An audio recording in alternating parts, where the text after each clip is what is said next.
Hello mga kanitib. Share ko nga lang pala yung aking ginawang DIY. Itong aircon na to, Astron window type ito.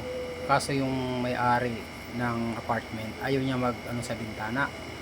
Kaya ginawan ko na lang ng DIY. Ito. Likod. May konting butas dito sa likod sa may washing area. Yan. Ayan yung washing area. Yan naman yung CR. Ito yung washing area. Ayan. Ito. Gumawa na lang ako ng na-order ko to sa online eh. Yan. Yung plastic na yan. Yan siya. Ito. Pinaharang para ang palalamigin niya lang dito. Ito. Ito ngayon, gumawa ako ng butas dito. Yan. Para ito lang yung palalamigin niya. Itong area lang na ito. Maliit lang. Ayun. Sobrang lamig din pala.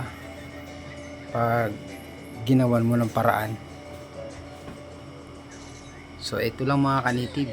Salamat sa panonood.